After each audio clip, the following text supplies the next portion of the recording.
Recording in progress. Eso dice, ¿no? Ya. Bueno, les doy la bienvenida a todos. Muchas gracias por estar presentes. Y agradecer a Andrea López, que ya todos la escucharon. Se presentó, dijo hola. Ella es psicóloga y corredora de ultradistancia. Ya no me acuerdo cuándo fue que la conocí. En alguna carrera seguramente. No me acuerdo bien, pero fue hace varios años y quería partir con una cuña que hizo Run Chile de ella hace unos años cuando participó en la selección de Ultra Trail de Chile. Dice, no me enorgullece ganar podios o tener buenos lugares en las carreras, sino que me apena que no haya mejor nivel más extendidamente la división femenina en el running y trail running en Chile.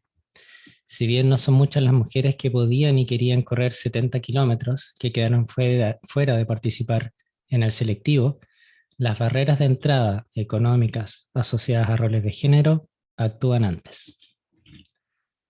Era como un poco para mostrar la diferencia que hay con las otras corredoras que no tienen tanto ese enfoque de, desde otra perspectiva fuera de lo deportivo. Eh, Creo que esa es la diferencia del resto de las corredoras. Y eso nos va a contar un poco, entre otras cosas, eh, en su charla. Así que doy el paso a Andrea para que se explaye y nos cuente un poco lo que nos va a contar el día de hoy. Así que Andrea, adelante. Muchas gracias por la cuña, no me acordaba que había dicho esto, pero sí, efectivamente he estado bien metida en pensar sobre el correr desde esas perspectivas más críticas, viendo los temas de género, de clase, y también enseñándolas, porque estuve haciendo un curso de psicología deportiva como profesora, y por ahí también me metí en los temas más de sociología deportiva. Entonces he estado como dándole vuelta a esas cosas los últimos años, escribiendo el tema, y ahora ya más retirada deportivamente, después de tantos años intentándolo, y la verdad es que creo que no soy ninguna autoridad en esto de las carreras ultra largas, pero sí alcancé a hacer algunas y creo que de todos los errores que cometí, algo puedo haber aprendido y ojalá sirva de algo. Voy a poner una presentación que es muy autorreferente y tiene fotos de algunas carreras en las que participé.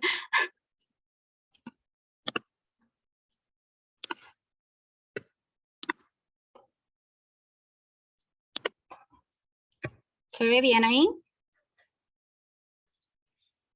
La verdad es que ante este tema de las carreras ultra largas o XXL, me costó pensar cómo abordarlo y llegué a estas tres preguntas, el qué, por qué y cómo.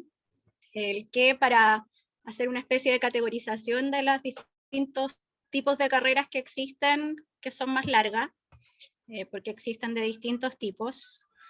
El por qué para darle una vuelta más reflexiva a qué nos lleva a hacer estas carreras y algunos de los aspectos positivos que he descubierto al hacerlas, pero también el lado más negativo, porque, bueno, tú hablabas en la cuña de las barreras de entrada y ese es uno de los temas con estas carreras que creo que son bien poco accesibles, por eso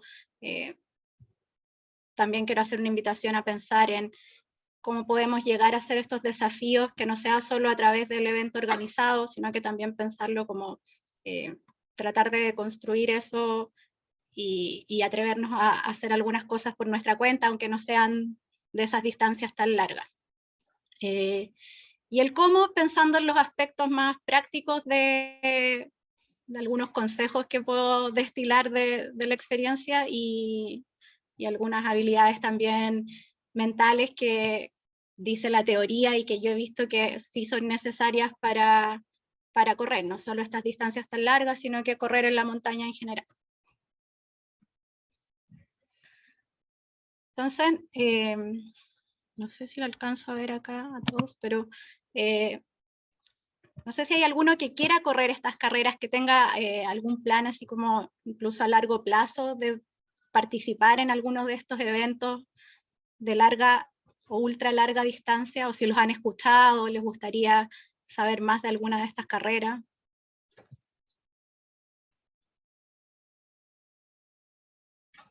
JJ quería participar en una larga carrera. ¿En cuál?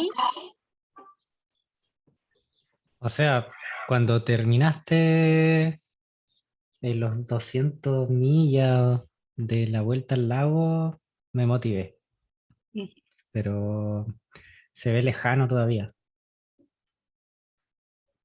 También he escuchado otras carreras en Europa que son similares a la PTL. Bueno, ahí comentarás algo, pero todavía falta para llegar a esa etapa.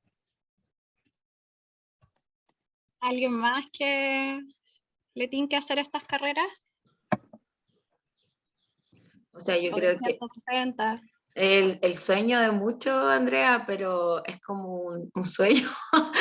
Yo creo que hay, sí, a muy largo plazo, pero sería, yo creo que la mayoría queremos llegar, o sea, los que pretenden hacer larga distancia, llegar primero a los 100 y después seguir 160, después, ojalá algún día llegar a eso, pero de a poco, pero yo creo que el sueño de varios de los que estamos acá.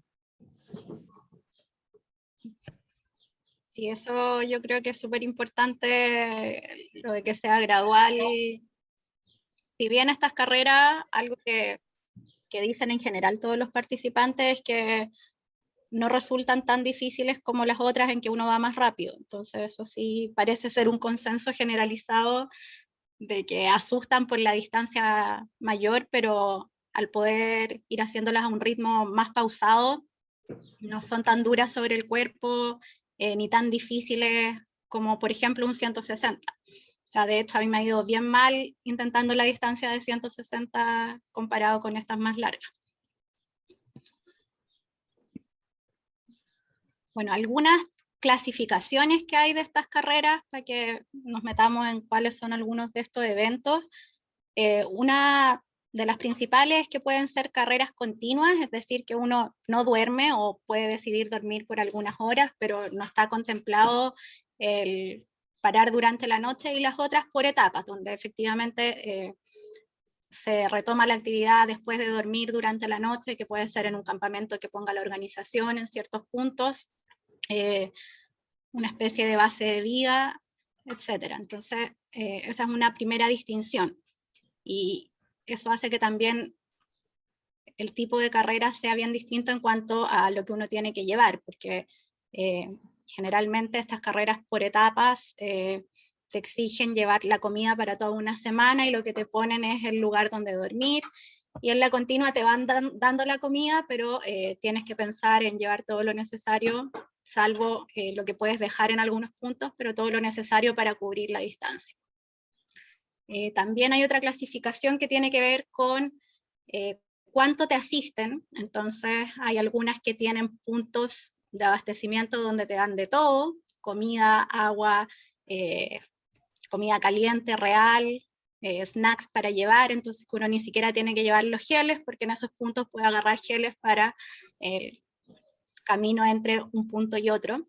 Hay otras que son de semi-autosuficiencia, donde por ejemplo estaría la PTL, que es en Europa, que te dan 5 vales de comida para toda una semana, entonces puedes ocupar esos vales y además comprar más comida, pero además tienes que pensar tú en llevar como la comida como geles para poder cubrir esa semana. Y las de total autosuficiencia pueden ser las carreras por etapa, que en realidad no es total autosuficiencia porque igual te dan agua en general, porque sería imposible sin que te dieran esa agua, pero todo el resto tiene que llevarlo uno, las comidas para prepararse como los snacks.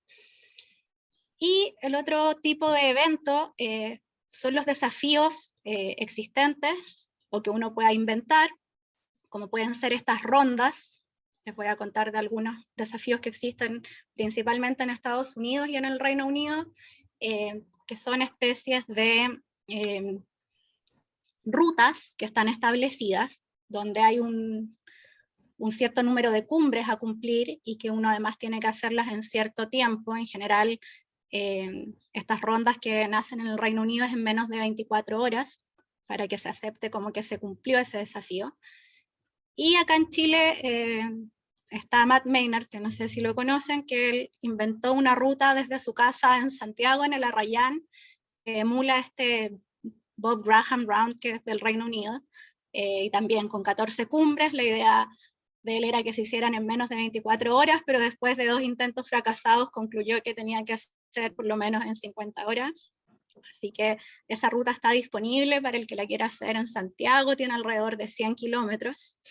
Así que no es una ruta XXL, pero el esfuerzo que requiere sí es equivalente a una distancia XXL. Y también están estos otros desafíos de through hiking en senderos largos continuos, que en Estados Unidos pueden ser el Pacific Crest Trail, que está en la costa oeste, o el Appalachian Trail, que está en la costa este. Y también en Chile tenemos un equivalente, que es el Greater Patagonian Trail, o GPT, que no sé si alguien ha escuchado de este recorrido. ¿No les suena? No. Yo sí, está la ruta disponible en la web, por ahí, Wikilocs, creo. Sí, está toda la ruta con mucho detalle cómo es cada tramo, y parte también desde Santiago hasta el Chaltén en Argentina. Son alrededor de 3.000 kilómetros, y más que una ruta única es una red de caminos que uno puede ir tomando opciones, y hay bastantes extranjeros que la han intentado o han hecho tramos. Hay varios que vienen en verano porque es una ruta que se puede hacer solo en la época de verano, porque va por altas cumbres, entonces la hacen de diciembre a febrero por lo general. Y han venido varios, y varios la han completado entera. Algunos la han hecho de Santiago al sur y otros desde el sur, y llegaron hasta Canadá incluso algunos. Entonces también están estas rutas que están disponibles, algunas tienen, como les decía, estos límites horarios para cumplirse, y eso es algo que uno puede ir a hacer en cualquier momento del año o en la época que sea apropiado, y también es una forma de desafiarse a sí mismo en distancias largas, y con esto de autosuficiencia también te puede ayudar gente en el camino, eso está permitido, puedes tener acompañamiento, pacers, como les dicen, en algunas partes de la ruta, y esto vale tanto para las carreras como para estos desafíos de las rondas.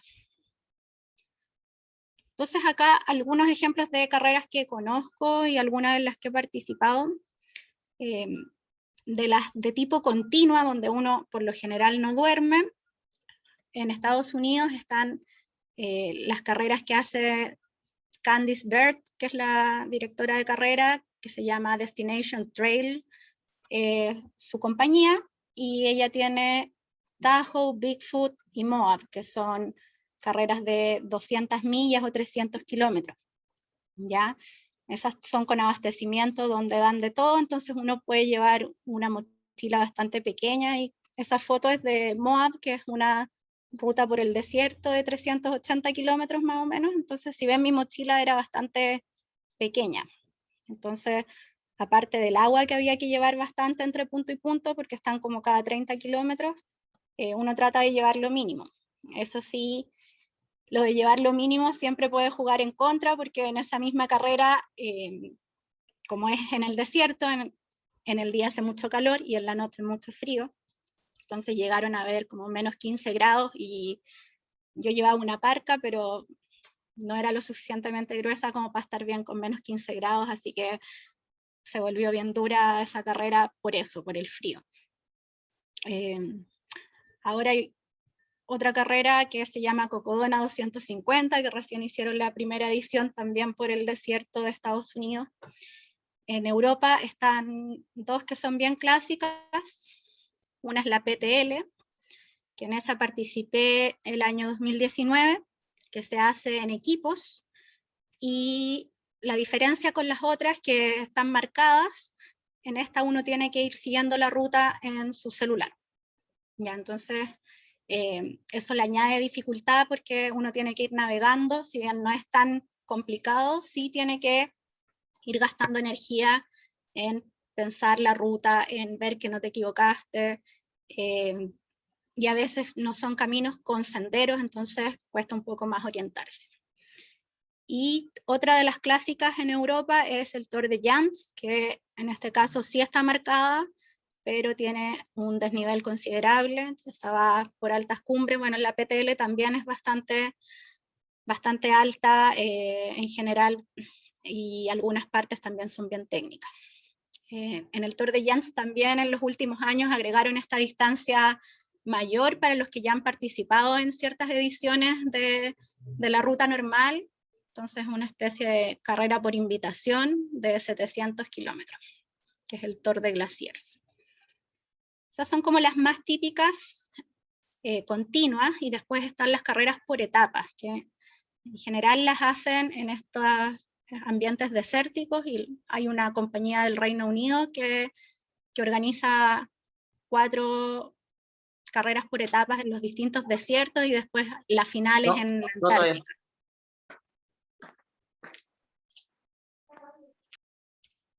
Y estos son algunos de los tipos de carreras que hay, y como les mencionaba, están estos otros desafíos que a diferencia de los anteriores son gratis, están ahí disponibles para ir a hacerlos, y lo bueno de esto es que las personas que los van haciendo son bastante colaboradores con los que llegan después, entonces ponen la información online, están disponibles también para ir a acompañar a los que quieren hacerla de nuevo. Hay una cultura de compartir al respecto de quienes hacen estos desafíos. Entonces, hay mucha información si uno busca online.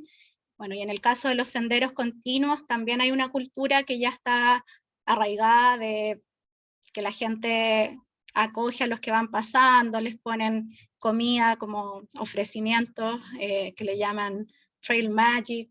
Entonces, también los lugares que están dentro del sendero tienen a personas que están bastante dispuestas a ayudar a los que están haciendo ese recorrido, porque saben lo difícil que es hacer esos 3.000 kilómetros, y en ese caso la gente lleva carpa y se toma unos meses para hacerlo, o en otros casos tratan de hacerlo con ayuda y lo más rápido posible corriendo, pero en general se hace caminando. No sé si esto es más o menos el qué de las carreras. No sé si tienen dudas. Bueno, hay mucho más que esto, pero estas son como algunas de las más conocidas.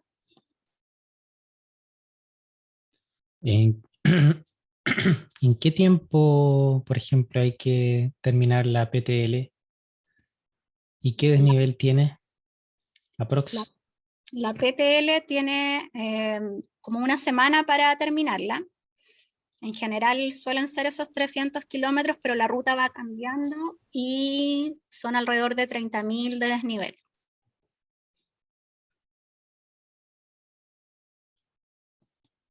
Vale. Y en comparación a o sea, las carreras de Colorado, Tahoe, Bigfoot, son más planas, entre comillas.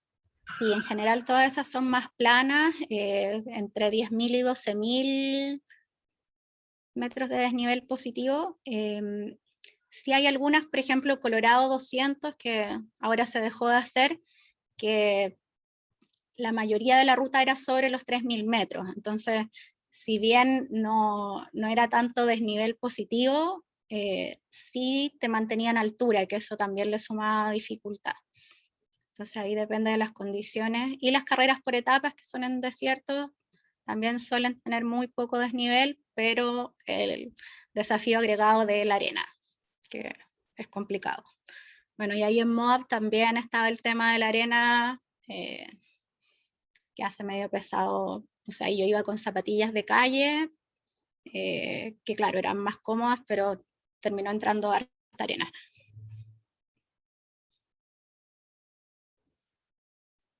¿Alguna otra duda de los eventos? Bueno, un tema que es necesario mencionar es que también las inscripciones a estos eventos han ido subiendo de precio, entonces también ese es un tema, si uno lo quiere tener como un objetivo, requiere planificación no solo en el sentido físico, de entrenamiento, sino también de esfuerzo económico. Y, por ejemplo, estas carreras de los desiertos por etapas, creo que están como a 3 millones de pesos la inscripción, que es solo por participar en la carrera. Entonces son bastante excluyentes y yo pude participar en el Atacama Crossing porque cuando lo organizaban acá hacían invitaciones a algunos chilenos. No sé qué va a pasar con eso en el futuro, si se va a seguir haciendo el Atacama Crossing, y si en ese entonces Christian Sieking era el que hacía el marcaje de la ruta y él hacía esa invitación. En el caso de la PTL y el Tour de Jans, son las carreras europeas, cuestan como la mitad de las que están en Estados Unidos, que están por el 1 millón de pesos la inscripción ahora. Entonces, son bastante excluyentes en ese sentido, y por eso yo pongo acá estos desafíos que existen que permiten aproximarse a eso de hacer estas distancias más largas, pero sin ese factor de por medio. Ahora sí, el hacerlo por cuenta propia requiere cierta experiencia y poder cubrir ciertas condiciones de seguridad, que es lo que proveen estas carreras también.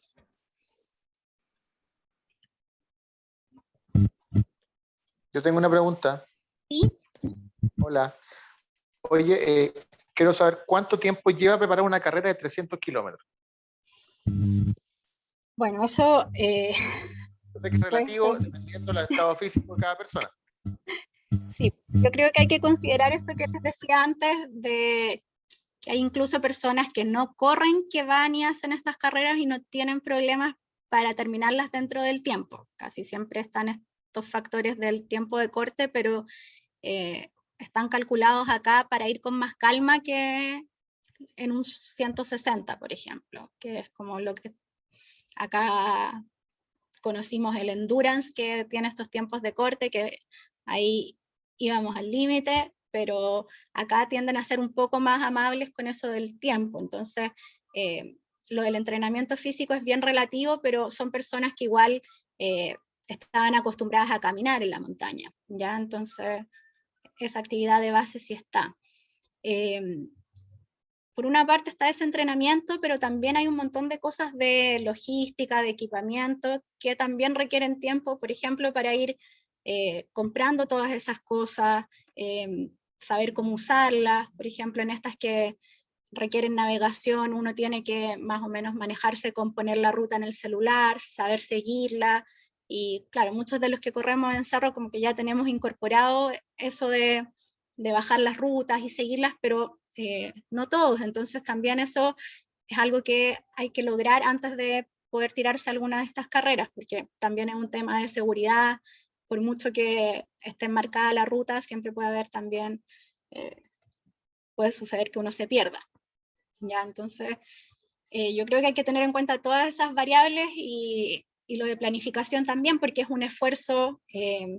Las carreras duran como una semana, entonces el pensar que también uno tiene que tomarse tiempo para ir, lograr planificar eso dentro de la vida, y además de poder estar en condiciones físicas para participar en una. Entonces, considerando que son un esfuerzo importante, yo creo que es más el tema de cómo lograr integrarla dentro de esa planificación junto con los otros ámbitos de la vida, lo más difícil, más que el entrenamiento físico.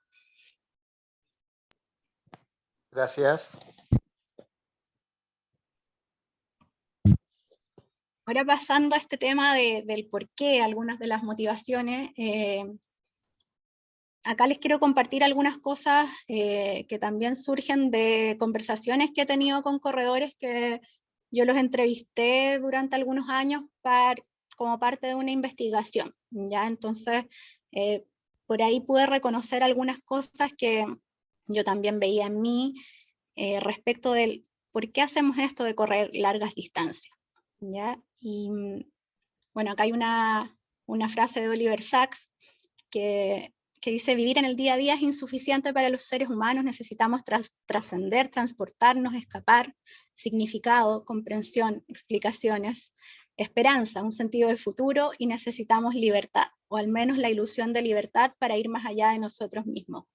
Entonces creo que eso resume algunas de las narrativas que le damos al por qué hacer estas especies de experiencias heroicas en las que nos ponemos a prueba a nosotros mismos. Y de alguna manera encontramos que al hacer esto le estamos dando algún sentido a varias cosas y nos permite también reflexionar sobre nuestra vida cuando no estamos corriendo. Entonces nos da esa oportunidad de salirnos de esta rutina y mirar en perspectiva lo que estamos haciendo. Y este es un concepto que explica por qué se vuelve tan importante también esto de correr para nosotros, que es la identidad atlética. Entonces lo que se ha visto es que las personas que se meten en estos deportes al aire libre, como lo hacemos nosotros, le empezamos a dar un lugar en nuestra identidad total al deporte, y que ese lugar empieza a ser cada vez más importante, y en la medida que se hace más importante, eso nos permite mantenernos entrenando de forma disciplinada, pero también hay un potencial negativo de que esto se tome el lugar de otros roles o funciones que tenemos en nuestra vida, ¿ya? Entonces también ahí está el peligro de sobreentrenamiento, de seguir corriendo cuando uno está lesionado, eso de que a uno le cuesta a veces descansar, y a otro nivel más profesional también el uso del doping para enfocarse en mejorar los resultados solamente, ¿ya? Bueno, acá algunas frases que salieron de la investigación con estos corredores, como: el correr pasó a ser lo más importante en mi vida, no me puede faltar, no me gusta mi yo sin deporte, creo que cambia toda la vida. Entonces, esas son algunas de las frases que dan cuenta de cómo nos vamos identificando con esta actividad, y también esta actividad pasa a tomar las características de una especie de trabajo más. Entonces nos ponemos metas cada vez más difíciles y vamos invirtiendo en mejorar en esta actividad. Bueno, y otro aspecto que aparece es el tema de cómo podemos narrar lo que es la experiencia de participar en una carrera o en un desafío como una hazaña. Y eso, al verlo así, podemos ver la experiencia de participar en una de estas carreras, y mientras más larga sea, más se acentúa, donde nos podemos transformar y donde podemos aprender algo, ¿ya? Y eso es lo que yo creo que hace distintas a estas carreras ultra largas, porque el nivel que nos exige, por ejemplo, con el tema del sueño, que es algo que nos saca del esfuerzo habitual de las carreras más cortas para llevarnos a hacer algo que nunca antes habíamos hecho, que es esto de suspender los patrones de descanso habituales para seguir y seguir corriendo por 5 días seguidos. Es algo que nosotros lo podemos significar de distintas formas, pero ese esfuerzo nos va a hacer muchas veces sentir que somos capaces de hacer esfuerzos similares en otros ámbitos. Ya no es que esto se quede solo en lo deportivo, sino que también podemos decir que aprendemos cosas, desarrollamos habilidades, desarrollamos carácter durante esta carrera, que lo podemos de ahí derivar a nuestra vida social, el trabajo, a cualquier otro desafío que tengamos que enfrentar, ¿ya? Y ahí vemos algunas frases que son de los corredores. En un ultra yo paso por toda mi vida, cosas buenas, cosas malas, me quiero retirar, no doy más, viene el segundo, el tercer aire. Entonces eso de que estén los obstáculos y lograr salir adelante es lo que hace que le podamos dar valor al participar en estas carreras. Y ahí también vemos otra historia de alguien que se quería retirar, que cuenta todos los dolores físicos que sufre, pero sale adelante. Bueno, y otro de los aspectos que aparece como súper marcado en el tema de las carreras es esta cultura que surge en torno al correr, y ustedes lo pueden ver ya que son parte de un grupo, entonces también se ven términos muy positivos esta comunidad de corredores, ¿ya? podemos ver en los otros que corren gente que nos entiende, mientras que los que no lo hacen no nos entenderían de esta forma. ¿Ya? Entonces está este aspecto ritual, comunitario, asociado al entrenamiento y al participar en estas carreras. Y eso hace también que el hecho de que uno sienta que todos somos tan parecidos en una competencia en el extranjero, acentúa esto, porque dice, estamos todos en la misma, aunque sean algunos asiáticos, los otros europeos, los otros gringos y nosotros los chilenos, pero todos tenemos eso en común. Y también una frase de, todo el mundo termina feliz, todos están en la misma onda. Entonces, se puede sentir eso.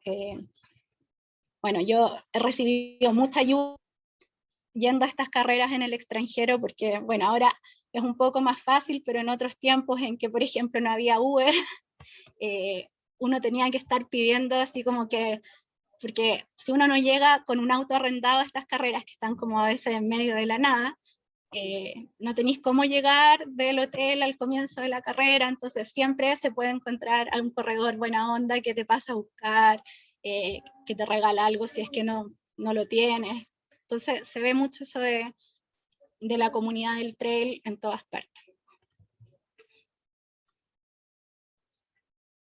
Bueno, y otra parte del por qué correrlas tiene que ver con esta dimensión espiritual también, que es algo que yo lo he identificado de distintas formas. Una tiene que ver con esto que les decía antes de someterse al dolor para trascenderlo, una especie de ponerse a prueba. Y vamos viendo que a medida que la distancia de la carrera es mayor, pueden pasar más cosas en el ámbito físico, hay más cosas que pueden salir mal. Esto del sueño también genera nuevas dificultades a nivel físico, donde uno también se empieza a alterar en términos de la toma de decisiones, puede empezar a alucinar. Entonces, todas esas cosas son extras que significan nuevas pruebas, que están dadas por esta distancia más larga. Y otra de las cosas que es interesante es esto de alcanzar el flow, que es este estado donde uno siente que las cosas están saliendo bien, pero a la vez uno se está exigiendo. Entonces, esta especie de meditación en movimiento, el sentirse uno también con la naturaleza, son cosas que, si bien pueden ocurrir en distancias menores, en estas que tienen esta mayor dificultad, tiene la oportunidad de aparecer, porque según Csikszentmihalyi, que es el que habló de este concepto del flow, como este estado, muy bien, excelente. Ahí nos cuenta entonces Csikszentmihalyi que el estado de flow se puede alcanzar cuando hay alto desafío a la vez que alta habilidad, ¿ya? Entonces la idea es llegar a estas carreras con estas habilidades ya desarrolladas, pero a la vez que sean desafiantes, porque si no se vuelve aburrido. Y en la medida que estas carreras más largas nos permitan nuevos desafíos, serían una oportunidad para que aparezcan estos nuevos estados. ¿No? Y yo les había dicho que quería hablar un poquito de lo positivo, pero también de los negativos, posibles riesgos, y es algo que pasa con estas carreras, con las distancias largas, y a veces con correr en general, es que uno se pone un poquito obsesivo con el tema. Y al final el correr empieza a ocupar mucho espacio mental, a veces más de lo que debería, y eso es por eso les quería nombrar este libro que habla de este tema, que por lo que sé no está traducido, pero se llama La paradoja de la pasión, ya de Stulberg y Magnes, que ellos tienen varios libros que hablan sobre el rendimiento deportivo, y en este hablan de estas dos formas de pasión, ya que tienen mucho que ver con la motivación extrínseca o intrínseca, y dicen que, claro, correr y hacer deporte en general está muy bien, pero lo importante es que las razones sean las correctas. Entonces, si lo estamos haciendo por los resultados o de una manera obsesiva, puede llegar a ser malo. En cambio, si lo hacemos por querer mejorar, por amor al deporte, eso nos va a llevar igualmente a tener los buenos resultados, ¿ya? Bueno, y ahí quería poner este este meme de ultra, pero a qué costo, que es un ejemplo de lo que puede pasar cuando esto del correr se empieza a tomar otros ámbitos. Y ahí lo que proponen estos autores es practicar la autoconciencia para ver cuando esta pasión no te está dejando ver lo que estás cediendo a cambio de correr. Entonces, bueno, a mí me pasó que hubo un año que hice 2 de estas carreras ultra largas juntas, porque dije ya, este es el momento en que como que justo había terminado de estudiar, me iba a tomar unos meses antes de volver a Chile, y dije ya, es mi oportunidad para correr estas 2 carreras, estoy en Estados Unidos, lo puedo hacer, y si bien no me arrepiento de haberlo hecho, sí fue un desgaste corporal súper importante. Entonces, en ese sentido, creo que hay que ser cuidadoso con hasta dónde da el cuerpo, cuando uno se empieza a meter demasiado en esto, quiere seguir haciéndola. Como les decía, también está el tema económico, que significa también otro gasto, el tiempo que se finalmente ocupa para poder correr estas carreras, por mucho que uno lo quiera hacer de la forma más relajada, de todas maneras hacer un ultra es algo que involucra mucho. Entonces eso respecto a las motivaciones para hacer las carreras, y vamos con la parte más concreta del cómo correrlas. Y aquí, como les decía, lo dividí en 2, que uno tiene que ver con las habilidades mentales y otra tiene que ver con los aspectos más prácticos. Entonces, respecto a estas habilidades, algunas que se mencionan dentro de la psicología deportiva, yo les voy a decir cuáles he usado y cuáles no, porque la verdad es que esto es la teoría, pero hay algunas que a mí no me acomodan mucho. Yo no soy una persona muy optimista, entonces, si bien la teoría nos dice que la visualización de resultados positivos, las imágenes de uno llegando a la meta serían recomendables, la verdad es que yo soy al revés, entonces me pongo a pensar en cuáles son los peores escenarios. Pero a mí me acomoda el tema de preparación en términos del qué llevar, qué podría salir mal, qué tengo que llevar doble por si se rompe, como una estrategia, ¿ya? Eso no es lo que dicen los psicólogos deportivos, que nos señalan que hay que pensar en las mejores imágenes, los resultados positivos como estrategia. Después tenemos la habilidad del mindfulness, porque bueno, ahí hay que ser cuidadosos con esto de pensar los peores escenarios, porque está bien prepararse, pero no hay que dejar tampoco que se conviertan en una preocupación obsesiva de que todo va a salir mal, ¿ya? Entonces el mindfulness es la capacidad para volver al presente, enfocarnos solamente en este momento y no estar ejerciendo juicios de manera constante, ni dejar que durante la carrera, que ahí sí es importante que uno no vaya tan preocupado de lo que viene después, sobre todo considerando que son 300 kilómetros, si uno va durante la carrera pensando en lo que puede salir mal o cuánto falta para llegar al final, no es recomendable. Entonces, una manera de no agobiarse con que falta todavía una semana y ya me duele la rodilla, ¿cuánto me va a doler en 5 días más? Es volver al presente solamente y que tengo que dar un paso, el siguiente paso o el siguiente punto de control para que no nos agobiemos. Y otra de las habilidades mentales que se ha identificado es esta de fortaleza mental, ¿ya? Que bueno, hay algunos autores que la critican porque es demasiado amplia, como que no queda tan claro qué es a lo que se refiere, pero sí nos dice que es una capacidad de enfrentar las fuentes de estrés, saber resolver esas situaciones tomando buenas decisiones, controlando las emociones, siendo persistente, rebotando ante los fracasos y teniendo esta especie de mirada más optimista, ¿ya? Y les dejé acá en esta presentación, que de ahí se las voy a mandar, un link para hacer un test que tiene distintas dimensiones, y lo que dice esta autora, Joanna Saker, es que esta fortaleza mental es trabajable y se puede trabajar con ejercicios por cada una de estas dimensiones. Entonces, ahí está como la creencia en sí mismo, autoestima, constancia, confianza, determinación. Bueno, a mí me salió como el white belt, el más bajo. O sea, así que igual tómenselo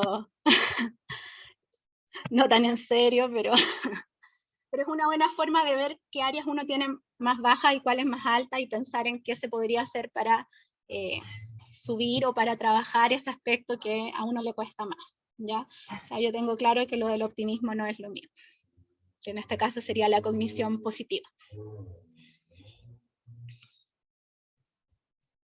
Y bueno, otros consejos que encuentro que se aplican a esto de las distancias ultra largas, que también son de Brad Stulberg, que es este autor que les mencionaba antes, es el hecho de enfocarse en el proceso, ¿ya?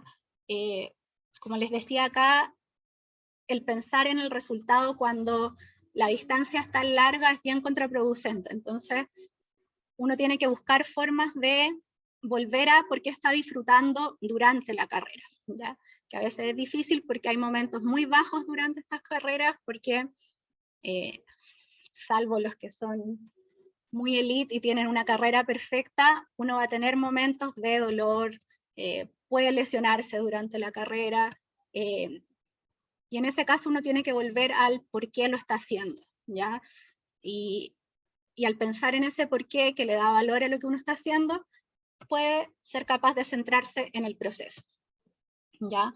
También nos dice que seamos capaces de celebrar las pequeñas victorias, es decir, por ejemplo, en el caso de estas carreras que uno llegó a un punto, por ejemplo, en la PTL había lugares en que se podía comprar cerveza, lo que a mí me daba mucha felicidad, y celebraba las pequeñas victorias de haber avanzado 50 kilómetros con una cerveza. Que probablemente en términos deportivos no sea recomendable, pero ustedes pueden buscar algún equivalente para poder celebrar esas victorias pequeñas a lo largo del camino. También Stulberg nos dice que para lograr esta mentalidad que él llama de maestría o de dominio, es importante apreciar los fracasos, ¿ya? Y en ese sentido, en estas carreras, como les decía, hay cosas que pueden salir mal y uno tiene que ser capaz de no tomar los DNF, por ejemplo, cuando no logra terminar una carrera de forma tan dramática, porque no sé, en la PTL yo no pude terminar, íbamos bastante bien, pero finalmente no logramos hacerlo en el tiempo para poder pasar un punto de corte como a los 160 kilómetros de 290. Entonces no faltaba tanto, no hicimos nada tan mal, pero sí uno identifica cosas en las que podría mejorar. Por ejemplo, los descansos que nos tomamos fueron demasiado largos, entonces ya sé que si voy a la PTL de nuevo, tal vez las cervezas también estuvieron de más algunas, pero uno va reconociendo y aprendiendo de esos fracasos, pero tampoco echarse a morir por eso, porque dentro de estas carreras largas siempre pueden pasar cosas malas. Si yo tomo las otras que he hecho, como los 160, hay algunas que, digamos que he abandonado solo porque estaba aburrida, otra porque se me inflamó una muela que tenía infectada, y cosas así, y finalmente uno tiene que saber cuándo también retirarse y poder aprender de cómo prepararse mejor para la próxima. Bueno, acá otras técnicas que plantea Stulberg es desarrollar un mantra, ya que eso hay varios estudios que de repente es algo ridículo esto de ir hablándose a uno mismo durante la carrera, pero hay varios estudios que han comprobado que repetirla, y sobre todo repetirla de manera externa, no solo mentalmente, ayuda bastante, sobre todo porque te mantiene también en el presente, que es lo que habíamos hablado del mindfulness, sin enredarte en estar catastrofizando lo que puede ir mal. Entonces yo recomiendo estar catastróficos, pero antes de la carrera, no durante, ¿ya? Y el antes, el sentido que tiene es poder prepararse bien, sobre todo en estas carreras que hay que llevar un montón de cosas, entonces el tenerlas disponibles puede ayudar. Y sobre todo también que muchas de estas carreras uno puede dejar cosas en bolsas, que son los drop bags, que están en ciertos puntos durante la carrera. Entonces, el tener cosas que puedan permitirnos arreglar lo que se rompió, por ejemplo, si uno necesita la ruta en el celular, algo que me ha pasado en algunas ocasiones y que ha sido bastante dramático, es que se me echó a perder el cable que conecta la batería externa con el celular. Entonces no lo podía cargar y no podía ver la ruta. Entonces ya aprendí que en cualquier tipo de competencia importante tengo que llevar baterías extra y cables extra por si alguno se echa a perder. Porque quedar sin la ruta, bueno, en ese caso no era una carrera, yo estaba haciendo un circuito por mi cuenta, entonces quedar sin la ruta es dramático. Sobre todo si uno no ha hecho el reconocimiento previo, entonces es como que va la vida si es que no tiene la ruta. Me voy a saltar esto para pasar a los aspectos más prácticos. Igual si de ahí tienen alguna duda, me preguntan. Bueno, como les decía, lo importante para estas carreras es la preparación. Yo no recomiendo improvisar, si bien yo soy bien desordenada comparada con otros corredores, creo que mientras más larga la distancia, menos conveniente el estar improvisando. Entonces, además estas carreras, la mayoría de las veces tienen equipamiento obligatorio, tienen puntos en distintos lugares. Si uno va a llevar a alguien que ayude, también tiene que estudiar harto la ruta para decir dónde va a estar esta otra persona, dónde uno la va a encontrar. Entonces, exige mucha preparación y conocer bien la logística de la carrera. Igual, con todo esto, por mucho que uno se planifique, siempre va a haber un momento en que se tiene que improvisar, porque algo que uno no tenía planificado va a pasar, ¿ya? Alguna lesión que no era la que les dolía de antes, les va a pasar en la carrera, algo se va a romper, algo se va a perder, eso también es súper común, que en estas carreras tan largas uno vaya perdiendo cosas, ¿ya? Entonces, eso es importante, prepararse, pero a la vez saber que hay cosas que no se van a poder anticipar.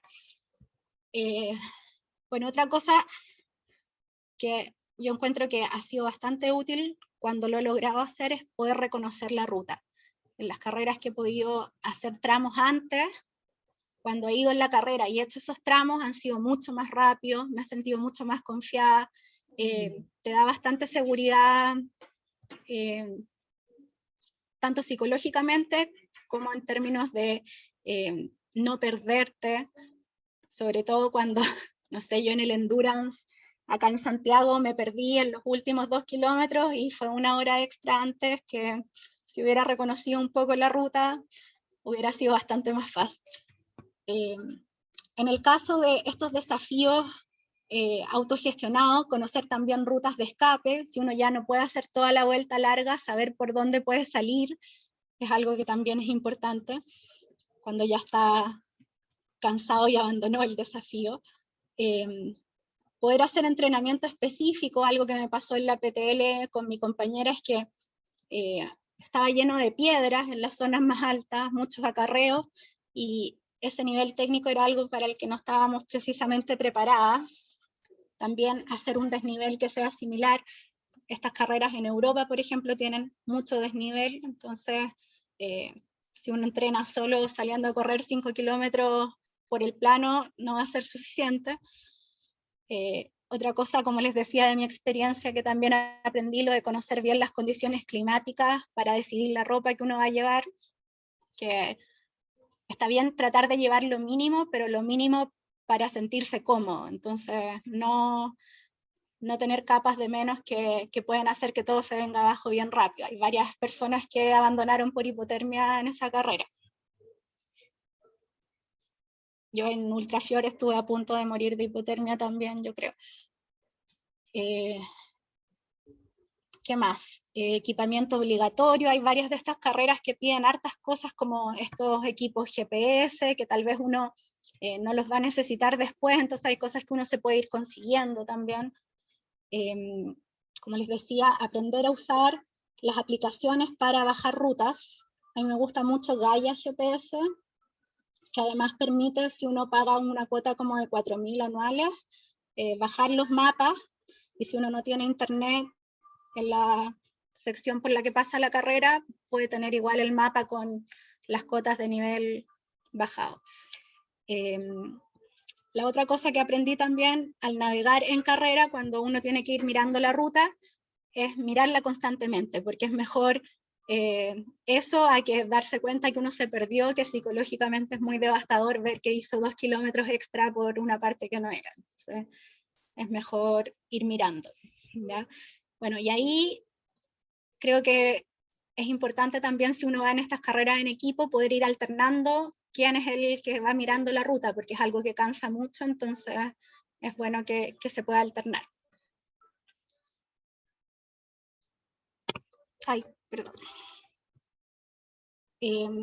Bueno, para estos desafíos propios, yo una de las cosas que adquirí para la tranquilidad de mi madre es el InReach, que es este teléfono satelital. O sea, uno puede mandar mensajes aunque no tenga señal de teléfono, mensajes escritos, y a la vez también puede enviar la ubicación en que uno está por si necesita rescate. Eso es algo que lo encuentro bastante recomendable si uno está yendo a lugares donde no hay senderos, donde no es habitual que pasen otras personas, y además hay peligro, bueno, siempre en la montaña hay peligro de que a uno le pueda pasar algo y que no pueda autorrescatarse. Entonces, es una inversión que creo que vale la pena considerar en la medida que uno va saliendo a hacer desafíos solo cada vez más. Bueno, y lo otro que les decía que aprendí bastante es esto de la redundancia, de llevar cosas extra en caso de que fallen. Ahora eso choca con el otro aprendizaje que les quiero transmitir, que aprendí en la carrera esta por etapas, que uno tenía que llevar toda la comida para una semana, y es que todo pesa. ¿Ya? Entonces uno va metiendo cosas que cree que no van a pesar tanto en la mochila, pero al final eso también juega en contra, porque el tratar de trasladar todo ese peso hace que uno vaya más lento. Entonces ahí tiene que ver cuánto se puede dejar en las bolsas, en los puntos, para que lo que uno cargue sea mínimo, pero pueda estar disponible en cierto punto si es que uno lo llega a necesitar. Y también pensar que a veces es mejor llevar un poco más pesada la mochila si es que vale la pena en caso de que haya algún percance. ¿Ya? Bueno, agua y alimentación son dos puntos súper importantes y van a depender mucho del evento del que se trate, cuánto es lo que uno tiene que llevar. Ya en el caso de carreras que tienen los abastecimientos, igual hay veces que esos abastecimientos no son suficientes. Entonces ahí el llevar botellas extra y poder, no sé, por ejemplo, el año que yo hice el Mont Blanc fue un año de calor horrible y andábamos tomando el agua de las vacas, que estaba asquerosa, pero era como ya lo que sea, porque es esto, morimos. Entonces ahí haber sabido eso hubiera sido bueno, porque yo llevaba como 2 botellitas de 500 ml nomás y nada más. Entonces también son cosas que hay que contemplar y ponerse en el peor escenario en términos de cuánto calor puede hacer y cuánta agua voy a necesitar. Y con la alimentación, bueno, ahí depende mucho de lo que a uno le gusta, pero yo creo que una cosa está en llevarlo probado en términos como geles o esa alimentación de snacks, pero en estas carreras más largas hay que comer comida real también. Entonces ahí uno no puede ser tan estricto con voy a tomar solo estos geles por 5 días, porque te vaya a aburrir de los mismos geles por 5 días. Entonces, y además la energía que uno necesita también es más. Entonces, por ejemplo, en estas carreras gringas dan de todo, te dan hamburguesas, burritos, y es parte de lo que uno se come y no lo siente terrible al volver a correr, porque ya tiene tanta hambre que es como si no hubiera comido nada si se come 2 hamburguesas y después parte corriendo.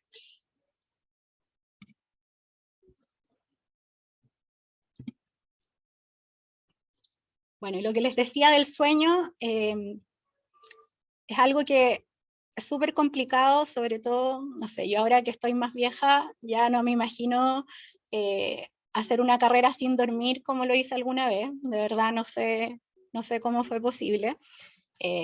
Ya en la segunda noche creo que empiezan los problemas con las alucinaciones, y es súper difícil, una vez que uno entra en eso, poder mantener la capacidad para tomar buenas decisiones. Y he sabido de algunos casos de personas que por lo menos yo cuando he alucinado siempre he tenido la conciencia todavía de que son alucinaciones, ¿ya? Entonces no ha sido tan terrible porque veo a monstruos que están bailando al lado mío, pero una parte de mi mente podía decir conscientemente, ok, estoy alucinando, estoy viendo estos monstruos, pero no son reales. Entonces podía seguir, pero llega un momento en que uno ya pierde esa conciencia y se asusta con los monstruos, ¿ya? Entonces el tema es tomar la buena decisión de dormir antes de llegar a ese nivel, ¿ya? En la carrera que fue de 380 kilómetros, que era en el desierto, ahí estuve alucinando como un día completo. Incluso dormí 3 horas, así dormí bien, y al despertar seguí alucinando. Entonces, ahí me demoré demasiado en dormir. Debería haber dormido antes para que eso no me pasara.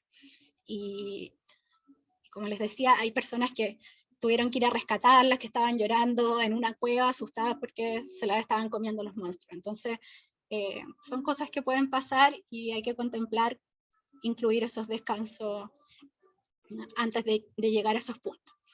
Los puntos bajos durante la carrera, como les decía, es súper común. Bueno, todos ustedes han hecho carreras largas, incluso en una carrera corta uno tiene momentos de baja y que después puede seguir corriendo nuevamente, pero acá los puntos bajos pueden durar más, puede ser que uno esté medio día pésimo y después se recupere, entonces hay que ser consciente de eso, de que uno puede volver a salir después de esos momentos bajos. Y no mirar solo el punto final, porque puede ser un poco agobiante pensar que todavía quedan tantos kilómetros y ya voy tan mal. Bueno, y otro punto que para algunos puede ser más o menos importante es el llevar música u otras formas de entretenimiento. Como son carreras bien largas, yo sentí que me ayudaba, especialmente durante la noche cuando me iba quedando dormida, el tener podcast, porque era una manera de mantener la mente un poco más activa que la música, porque me exigía ir poniendo más atención a eso. Ahora uno también tiene que tener cuidado de que eso no haga que uno se pierda respecto a la ruta, sino que vaya poniendo la suficiente atención al camino también y al hecho de ir corriendo, pero es algo que yo suelo hacer, mezclar esto de escuchar cosas mientras estoy corriendo, entonces estoy acostumbrada, y sobre todo en la noche creo que puede ser una ayuda si es que a ustedes les gusta. Esos son, un punto que me faltaba, lo del trabajo en equipo. Como les contaba esto de la PTL, era con un compañero, podía ser en duplas o tríos, y yo fui con una amiga que no vive en Chile, sino que ella estaba en Estados Unidos, pero habla portugués, entonces durante la carrera íbamos hablando una mezcla de idiomas importantes, y no pude entrenar con ella, salvo un par de veces que la había visto en otras carreras antes. Y creo que eso hizo que no estuviéramos muy de acuerdo en varios elementos que eran importantes para una carrera de esa envergadura, ¿ya? Entonces, si son carreras en equipo, poder entrenar previamente con la persona, conocer cómo funciona, distribuirse los roles, creo que todo eso es súper importante. Esos son algunos de los aprendizajes que he tenido. Nada de esto es absoluto, sino que es lo que me ha resultado o no resultado, así que también es cosa de ir probando, pero eso es más o menos de lo que me acuerdo. Ya han pasado hartos años de mi última carrera larga, que no sé si tienen alguna pregunta.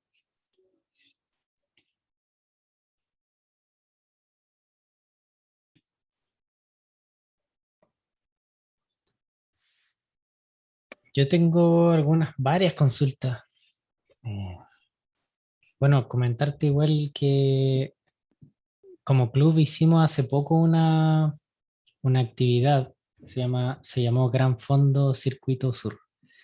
Sí, sí, algo vi. Y ahí en la distancia más larga, que fueron 50, aprendimos harto de navegación, de autogestión, ver todo el tema de la preparación de alimentación, autosuficiencia en el fondo para esos kilómetros. y logramos poner un punto de abastecimiento solamente. Entonces fue como el punto de partida para después replicarlo y tratar de dar un paso más después, en distancia quizás. Sí, sí. Entonces ahí estamos, me hace harto sentido lo que has dicho con esa actividad en particular. Em, Después te quería preguntar, yo tuve alucinaciones en la primera vez que hice la gran travesía, los 100K, que me demoré 22 horas y media. Eh, no dormí toda la noche, obviamente, y en la mañana empecé a alucinar. Y esa fue mi primera experiencia de alucinación. Y me asusté igual.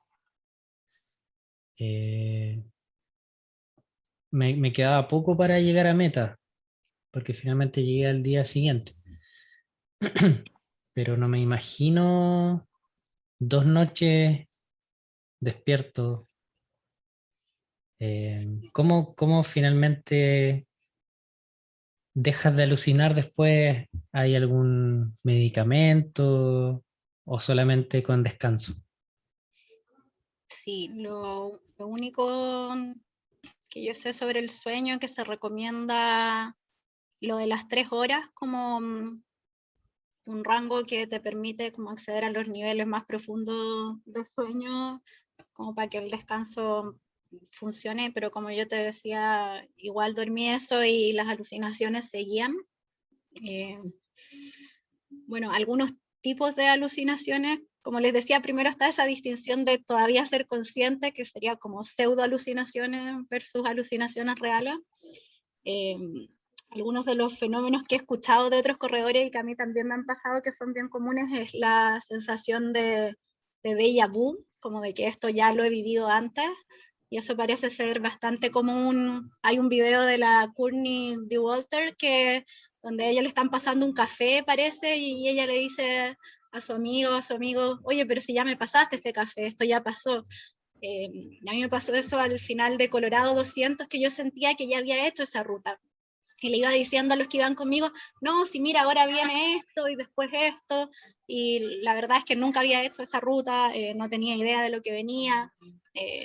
Y parece que me creían los que iban al lado. Igual fue súper funcional esa vez porque era como los últimos 20 kilómetros y empezamos a ir más rápido, además que ya estábamos al límite del corte, entonces esa vez fue la mejor alucinación posible. Lo otro que puede pasar, que es complicado, que es los temas de realización y despersonalización, que es sentir que uno no sabe bien dónde está y que no sabe bien quién es. Entonces eso también es típico y es complicado, sobre todo porque en términos de seguridad, empezar a friquearse en medio de la nada, no saber dónde uno está, no saber que uno está en una carrera y verse de pronto en medio de la naturaleza, puede ser un shock. Pero eso también es común, que las personas no tienen muy claro quiénes son y qué están haciendo ahí. Entonces, esa es otra forma en que pueden pegar esas alucinaciones. Y lo otro son, bueno, típico, lo que uno suele ver primero es las pareidolias, que esto es como que las rocas empiezan a tener forma, como que uno ve la cara de alguien en el árbol, en la roca. Eso me pasó a mí. Vi gente, una fiesta, perros, donde había un pedazo de Claro. caca de vaca, vi un perro, cosas así. Y lo fue a acariciar. Eso me pasa por correr. Bueno, yo iba por una ruta como de autos y viene un camión y hago que se baje la persona porque le digo, oye, ayúdame que hay un oso ahí, hay un oso. Y empieza a caminar conmigo, le voy a mostrar el oso y era una vaca. Y ahí yo logré ver que era una vaca, entonces fue muy ridículo, pero bueno, y también vi a estos monstruos que bailaban y me seguían, a unos fantasmas que me seguían, pero ahí estaba como consciente de que eran estos elementos que yo estaba alucinando, entonces no fue tan terrible, pero sí duró mucho rato. Pero más que dormir no hay nada que hacer.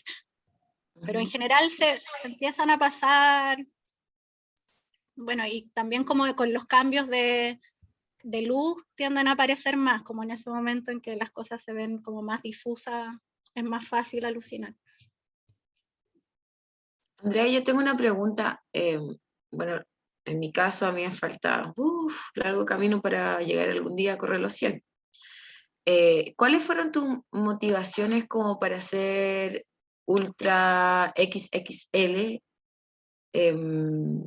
Y si en algún momento, porque yo creo que todos, o sea, a mí me ha pasado, dijiste, no, esto no es para mí, es típico, pero como mi cuerpo no me da, si te pasó algún día. Sí,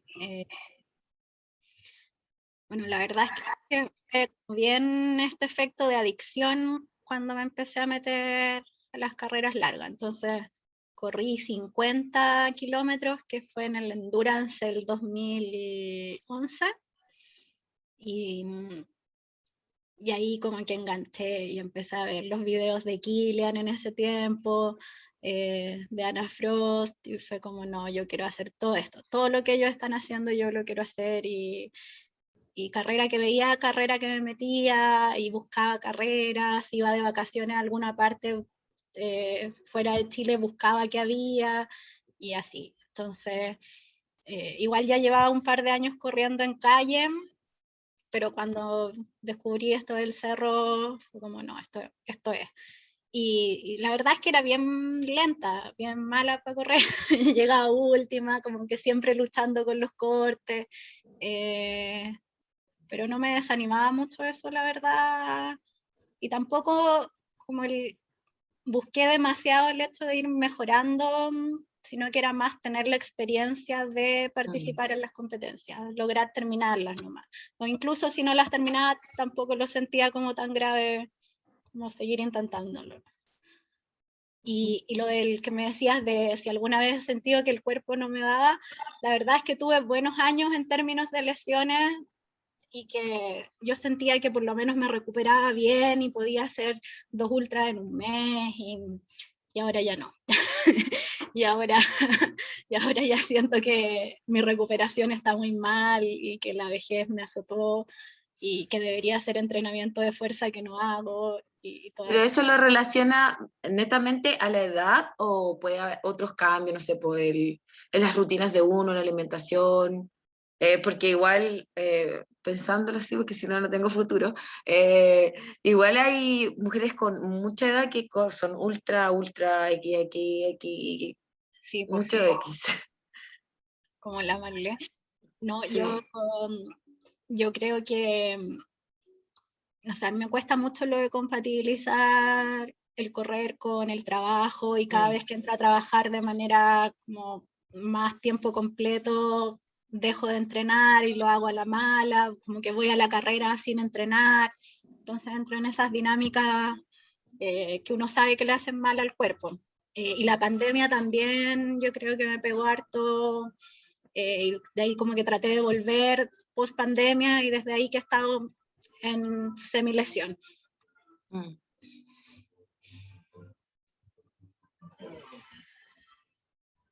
Pero el cuerpo dicen que tiene memoria, o sea, es cosa de que recuerde, ¿no? Hacerle recordar es la cosa. Pero porque igual quiero hacer la PTL de nuevo, así que al menos tiene que durar para eso. Yo me sentía muy identificada con lo que dijiste de reconocer ruta, porque a mí me pasó igual en la que hicimos con circuito, que me perdí, te juro, menos de 1 kilómetro, no, fueron metros, pero estuve como media hora dando vueltas en un lugar que yo sabía que me iba a perder. De hecho, hay un video que yo dije el día anterior, me voy a perder ahí, porque no sé esa ruta, porque no sé cómo cruzar de aquí a allá. Y ahí me di cuenta lo importante que es el sentido de orientación, el reconocer, saber usar lo que tú dijiste, todo lo que es GPS en el celular, pero sobre todo como la fuerza mental, como aunque esté media hora, yo voy a salir de aquí, voy a salir de acá, como pararte, respirar, pensar, porque no hay nadie más y tú eres la única que te puede ayudar en ese minuto. Entonces, me hacía mucho sentido, y creo que, bueno, van pasando los años y tiene que empezar a ver cuáles son las fortalezas, las debilidades, y creo que la fuerza mental es una y la visualización una de las más importantes también. Mindfulness, no sé, porque en realidad mi cerebro piensa demasiado en rutas, como que arreglo todo. Todo el mundo arreglo todo. La semana planifico todo el año, así que yo creo que ahí uno va viendo las debilidades que tiene, po. Y sí, es necesario a veces dejar en blanco todo. Pero me hizo mucho sentido todo lo que tú decías, a menor escala, obviamente, porque tú has corrido muchísimo, pero sirve mucha experiencia, así que igual aprovecho a agradecerte la exposición que tuviste para enseñarnos de tu experiencia, sobre todo para las mujeres, que es tan importante tener la visión desde otra mujer y la experiencia desde otra mujer. Eso. Y una pregunta, una consulta, bueno, aquí ya somos todos. ¿Qué te tocó correr alguna carrera durante tu periodo? Sí, ¿Fue muy difícil? o sea, la mayoría han sido así, porque no sé por qué la mala suerte Oh, o sí. el mismo estrés hace que todo se alinee, pero de hecho la que me ha ido mejor fue así, que fue Tajo, y claro, me llegó durante la carrera y yo ahí iba como súper empecinada porque me estaba yendo bien y tenía que mantener el lugar, y fue como, ya ni siquiera me voy a preocupar porque no llevaba nada, además fue como, ya voy a pedir un Tampax acá en el punto de abastecimiento, y después fue como, no, ¿sabéis qué? Chao, ya que se manchen, me da lo mismo, y seguí toda la carrera así nomás, y como que ni me preocupé.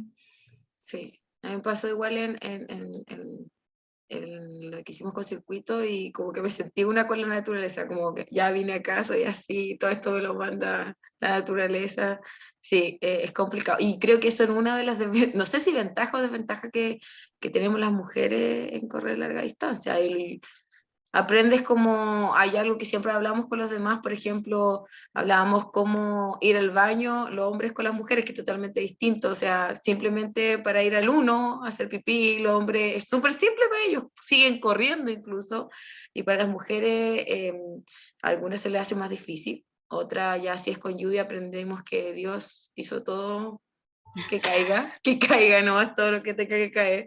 Pero sí, es complicado, yo creo que uno va aprendiendo a raíz de que va teniendo experiencia, y es súper importante lo que tú mencionabas también de ir por etapas. Cuesta a veces porque en esta sensación de yo puedo más, yo quiero más, ir por etapas, como ir pasando de lo mínimo, así como de 3, 6, 10, 20, 30, 40, 50, es importante también. Y para eso, no sé, ¿tú recibiste alguna mentoría, tuviste algún entrenador? Porque aquí, por ejemplo, en mi caso hay un mentor que no lo voy a mencionar porque no se crea tanto. Bueno, hay dos. Hay dos, pero uno es demasiado cercano, así que tampoco lo voy a mencionar.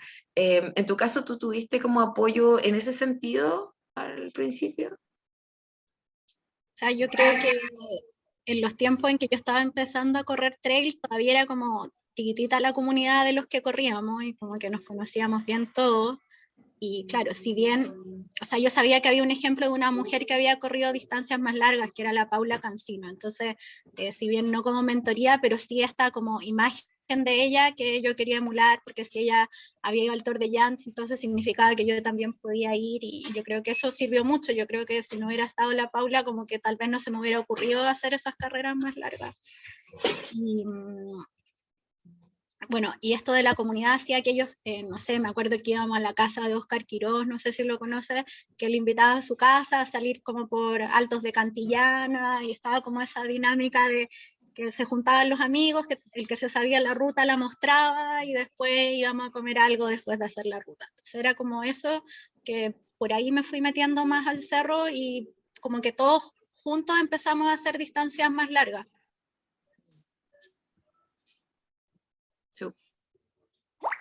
Algo que a propósito de lo que decías, que encuentro súper choro que estén haciendo estas cosas como de enseñar autosuficiencia, de practicarlas y hacer los recorridos como dentro del grupo, porque ese tema de la seguridad, de sentirse confiado en poder seguir una ruta, creo que es lo mejor, porque si bien están estos eventos que ya uno puede como planificarse a largo plazo para ir a esta carrera, hay cosas súper desafiantes que se pueden hacer de esta forma. Pues. Entonces, eso es mucho más accesible que pensar en ya la PTL de acá a 5 años, pero está esta ruta que, como yo les decía ya, el GPT, que tiene 3.000 kilómetros, y están ahí al lado de la casa, y uno puede agarrar un tramo de esa ruta y atreverse a hacerla, pero claro, tampoco es llegar y hacerla porque están estos temas de seguridad, de conocer el camino, de saber que hay que llevar agua suficiente, entonces una vez teniendo esas cosas cubiertas y aprendidas, se puede. Sí, fue un gran aprendizaje que tuvimos gracias a los mentores de Circuito Sur. Pero yo me recuerdo que con Camilo salimos un día y estuvo como 15 minutos dando vuelta con un GPS para saber por dónde era y no podíamos recibir ayuda de JJ, así que aprendimos bastante. Eso, muchas gracias, Andrea. Gracias a ustedes por escuchar mis historias de cuando corría. ¿Alguien más tiene preguntas para Andrea? Yo. Dale. Hola, Andrea. Hola. Oye, en primer lugar, bueno, agradecerte la charla, me sorprendió. He estado viendo, bueno, la entrevista que diste en Full Outdoor, siempre llevando un mensaje. Y no, esta también es como un mensaje, como hablar un poco de psicología deportiva. Si bien yo soy novata, no hago trail, sí soy en la montaña y veo muchos símiles en lo que tú hablabas. Generalmente cuando yo hago los cursos, casi siempre digo hay que prepararse para lo peor y esperar lo mejor, que era un poco lo que tú hablabas. Y bueno, gracias a los chicos me invitaron a Willow Willow y hubo algo que me llamó mucho la atención y que lo estuvimos conversando, y tú lo tocaste en varias ocasiones, es cuando uno es consciente, cuando uno se hace consciente, o sea, cuando uno dice, ya, aquí uno para. ¿Cuándo a ti te pasa eso? Cuando tú dices, ya, aquí corto. Porque si tú ya estás alucinando, es que ya cruzaste esa línea. Es como, no sé, en la montaña, de pronto si alguien tiene, no sé, un edema y empieza a alucinar y está subiendo en vez de bajar, claro, ahí tú tomas, haces algo, porque estamos trabajando, no sé, en equipo, ¿cachai? Pero aquí, cuando tú estabas hablando un poco de autosuficiencia, cuando tú dices, ya sabéis que este es mi límite, este es mi corte, como para no llegar a esos puntos, cuando tú te haces consciente. Sí, yo creo que una parte es el llevar hartos años haciendo estas cosas que uno como que empieza a conocer el cuerpo, hasta dónde da, si una lesión es como, cuándo es molestia, cuándo es lesión, cuándo es algo que ya el terminar la carrera va a significar que sea un daño para largo. Pero con el tema, claro, de alucinar, yo creo que una carrera que era la de Tahoe, donde decidí, o sea, entre que no pude dormir cuando traté, pero decidí como que ya no importa, voy a seguir sin dormir, que iba súper enfocada en llegar a la meta y en un momento me desmayé. O sea, viéndolo en retrospectiva, debería haber parado y debería haber descansado más. Mientras que en la otra, que decidí dormir 3 horas, aún así no se arregló el problema. Pero es como también un tema de ir probando, la experiencia repetida también va mostrando hasta dónde, pero claro, con el tema del sueño es súper complicado porque hay veces que a uno le pega más, como decía JJ, a veces es en la primera noche que ya pueden aparecer estas cosas, a veces en la tercera y antes no pasa nada, entonces es difícil como poder parar antes cuando uno todavía no siente ningún problema, sino que uno ya lo ve cuando ya apareció y es muy tarde. Entonces, yo creo que es un poco la experiencia y también son etapas, porque uno, no sé, hubo un momento en que yo era más arriesgada y después, en la medida que después tenía que llegar a resolver los daños causados, tenía que ir al doctor y pagar por ir al doctor y pagar por la muela que se había infectado y me tuvieron que sacar y así. También uno va diciendo, pucha, tal vez no vale tanto la pena como seguir dándole sin importar lo que esté pasando. Y ahora, con la edad y con la experiencia, prefiero poner primero mi salud antes que el llegar a la meta o que me vaya bien. Entonces, bueno, en el Endurance, que fue de las últimas carreras, me pasó que quedé ciega de un ojo como por el viento, porque habíamos partido en altura. Igual seguí, terminé la carrera y ahora que lo veo en retrospectiva es como, ¿por qué? ¿Por qué no debería? Así como si ya no veía por un ojo, era como para parar. Y esa fue como la última tontera, pero creo que ya no tomaría ese tipo de decisiones de seguir a costa de la salud. Bueno, en ese caso no fue nada y se reparó solo el ojo y había sido como el frío y el viento, pero creo que ya aprendí. Tal vez cada uno lo tiene que aprender sufriendo, porque si no es difícil transmitir.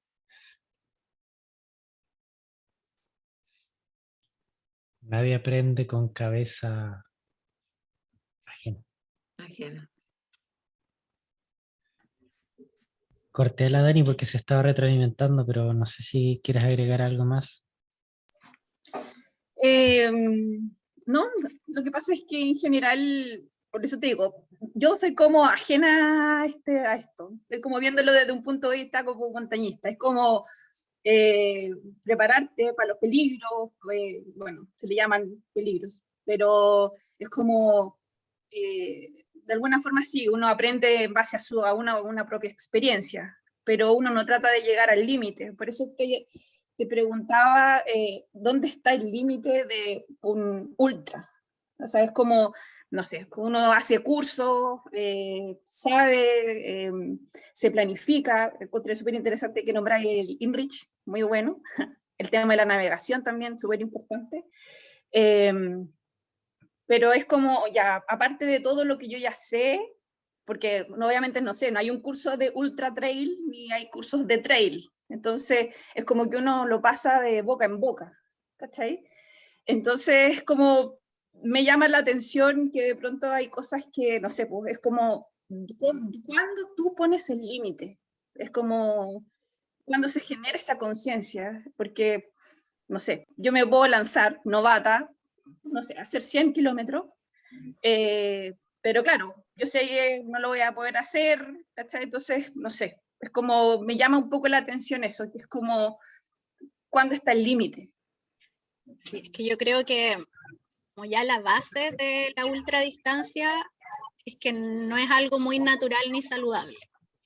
Entonces, O sea, es que, por ejemplo, cuando tú estabas hablando, para mí me vino el estilo alpino. El estilo alpino es subir cerros de forma rápida, con muy pocas cosas, con lo justo y lo necesario. Esas, no sé, es como... es como que pasas o sea, para mí el ultra, como tú lo estabas definiendo, es la verdad hacer montañismo alpino. Es como, para mí eso es. como Entonces, que hay un riesgo extra o innecesario que podría evitarse con otra aproximación, ¿o no? sí, o sea, es como de pronto, no sé, saber cosas como, no sé, cursos, como para poder enfrentarse a la montaña. Creo que igual es como, aparte del tema físico, de decir, ya, yo estoy bien, es como, no sé, siempre se enseña como el triángulo de la vida. Por ejemplo, aprender a leer el terreno, aprender a leer la meteo, por ejemplo, evaluar también en los aspectos físicos, ¿cachai? Entonces, como, no sé, me resonó y como tú lo hablaste, como que me volvió aquí a la mente. Bueno, hay varios debates que han ocurrido últimamente a propósito de algunas desgracias en las carreras, que yo creo que tiene que ver con que tal vez bueno, parte de responsabilidad de los corredores, pero parte también cosas que pueden hacer los organizadores, y es exigir algunas cosas que tienen que ver con eso, con el tema de la seguridad, de la ruta, de saber cómo actuar ante algunos temas como tormentas. No sé, por ejemplo, en Estados Unidos está este tema de las tormentas eléctricas. Entonces, en las carreras uno sabe que va a haber una tormenta eléctrica todas las tardes, mientras esté corriendo. Entonces, claro, son como bien majaderos con ese tema de ya lo que tienes que hacer, si ves que vienen los rayos al lado tuyo. Pero claro, a veces hay carreras en las que no hay equipamiento obligatorio, los temas de seguridad son bien laxos, entonces creo que son cosas que como corredores de montaña sí tenemos que darles vuelta, como cuánto tiene que ser exigido, cuánto tiene que ser de la cultura, que puede mejorar, pero sí han habido un montón de problemas, sí hay casos que, pero siempre es como esperar a que venga la desgracia para aprender en vez de hacerlo de forma preventiva. No, gracias.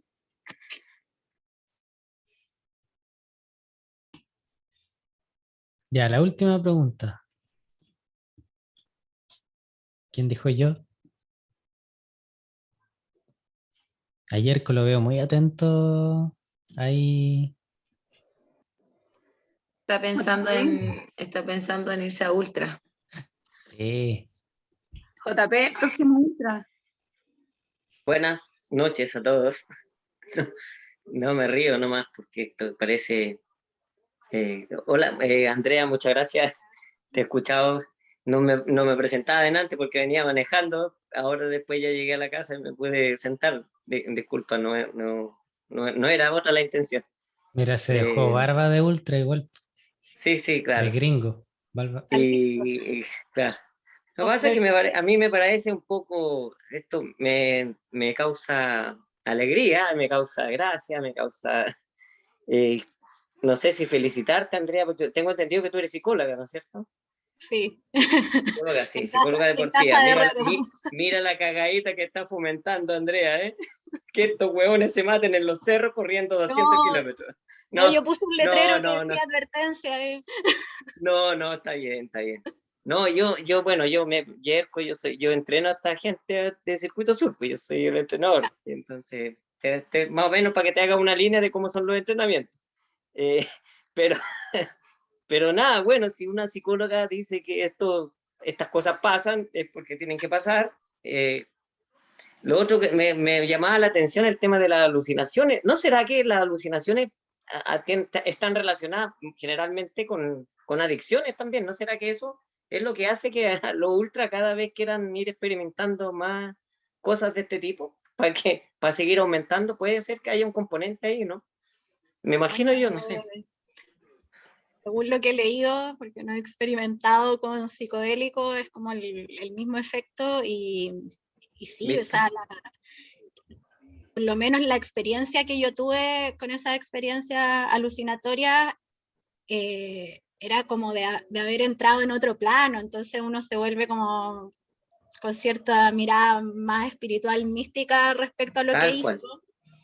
Y sí, dan ganas de repetirlo, o sea, uno no es que diga, ya, quiero alucinar, pero sabe que es una posibilidad a la que está abierto al hacer estas cosas, y aunque, claro, da miedo o es extraño y también es incontrolable, es como igual lindo como descubrir que está ese otro mundo ahí dentro de uno, porque al final es como, está en tu cabeza.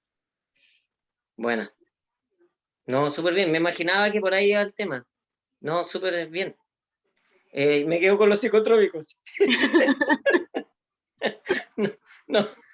Voy a ir a Valdivia, ahí para que conviden.